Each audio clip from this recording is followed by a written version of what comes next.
अस्सलामुअलैकुम। मैं हूं आपका दोस्त, आपका होस्ट सैयद कल्बे मेहदी और आप देख रहे हैं blind tech is tech for everyone is for everyone and we are with you at every step.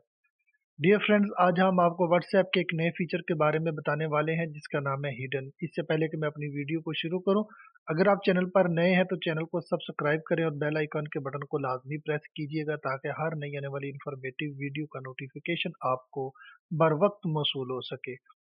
Video पसंद आने की सूरत में वीडियो को लाइक करें और फ्रेंड्स में इसको ज़्यादा से ज़्यादा शेयर करें और कमेंट सेक्शन में अपनी कीमती राय का इजहार ज़रूर कीजिएगा। जी हाँ दोस्तों, आज से पहले ये वीडियो आपको YouTube पे नहीं मिली होगी।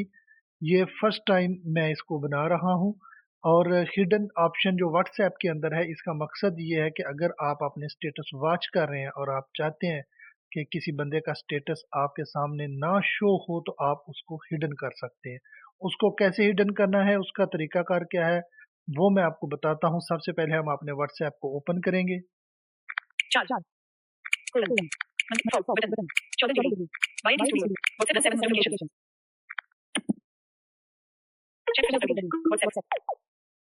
ये हमने अपने व्हाट्सएप को ओपन कर लिया और अब मैं अपडेट्स के ऊपर जाता हूँ। अपडेट्स को मैं ओपन करता हूँ। अब मैं लेफ्ट टू राइट स्वाइप करते हुए न्यू स्टेटस के ऊपर जाऊंगा।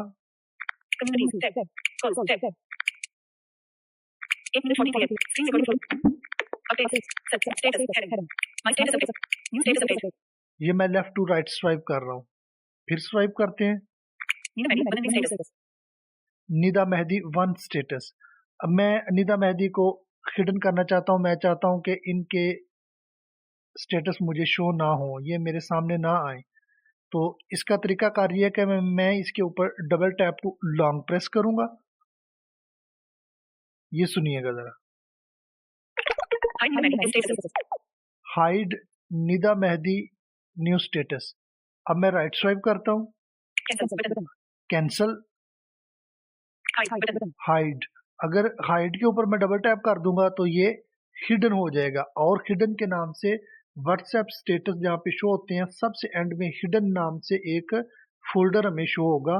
जिसको भी हम हिडन करते हैं वो उस फोल्डर के अंदर ऐड हो जाते हैं वो नंबर्स, और उनके स्टेटस अगर हमने देखने हो तो उस हिडन फोल्डर के अंदर जाके उनको ओपन करके हम स्टेटस उनके वॉच कर सकते हैं। तो फ्रेंड्स, ये थी हमारी एक छोटी सी शॉर्ट वीडियो। उम्मीद करता हूँ आपको बहुत पसंद आई होगी। इसके साथ मुझे इजाज़त दीजिए और एंजॉय कीजिए इस फीचर से। Thanks to all. अल्लाह हाफिज़।